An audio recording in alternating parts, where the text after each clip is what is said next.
Today, we're going to talk about a world that, well, a lot of us live inside. It's this private, internal world that we rarely ever mention out loud. This quiet, almost consuming addiction to imagining fake scenarios. You know what I'm talking about. Maybe you're in the shower or you're just walking down the street, and all of a sudden your mind just conjures up this incredibly detailed scene.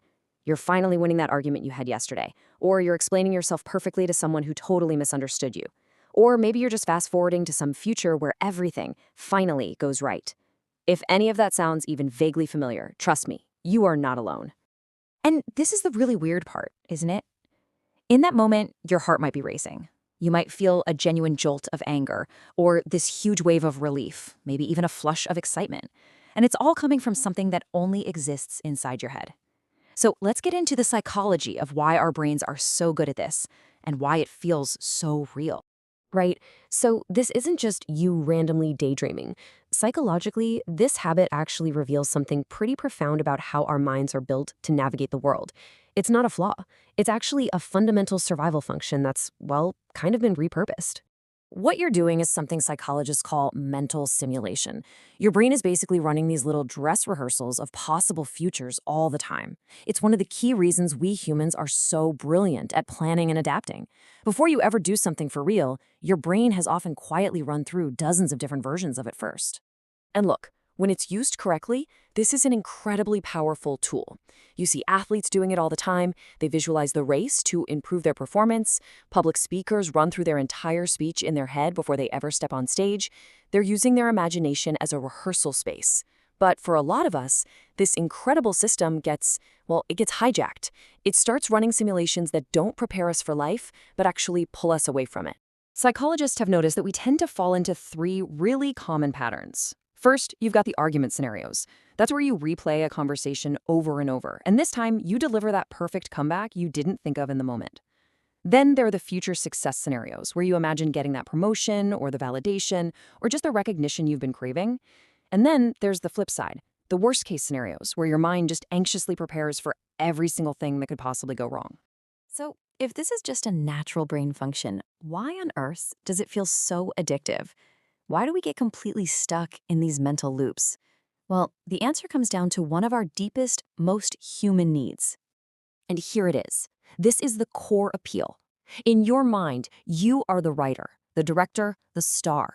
You control every single word, every reaction, every outcome. Real life, that's messy, it's unpredictable. But your imagination, that offers a world where you have absolute control. And because of that control, it gives you this potent hit of emotional satisfaction.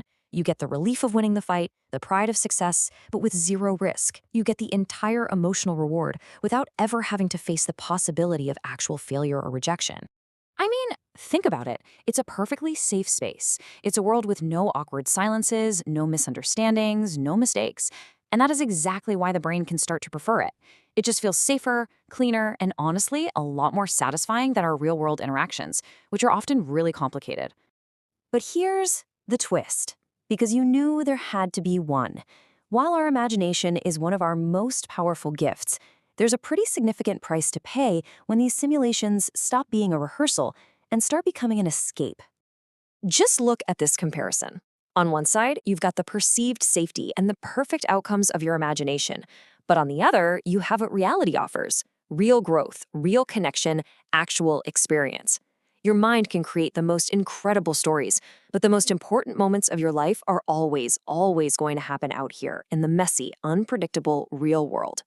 And this, right here, is the critical difference. The problem isn't the act of imagining itself. The issue only appears when all of that mental energy doesn't lead to action, but instead, it replaces it. When you spend more time planning the conversation than you do actually having it. And when that happens, the consequences start to bleed into your real life. You lose focus on the present moment. Your social anxiety actually gets worse because, surprise, real people don't follow your script. And ultimately, your greatest tool, it becomes your most comfortable prison. It becomes a quiet place to hide from the beautiful messiness of actual life. So how are we supposed to think about all this? If you find yourself doing this a lot, it really doesn't mean something is wrong with you. It just means you have a highly active brain that's trying to process and prepare. The key is how you frame it. This is probably the single most important thing to take away from all of this. Your mind is a tool. It is not a place to live.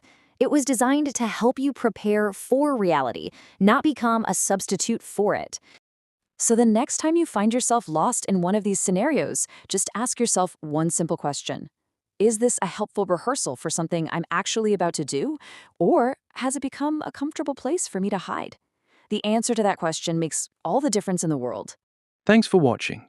If you liked it, smash that like button, drop a comment, share with your crew, and subscribe. Hit the bell so you never miss a daily update. See you next time.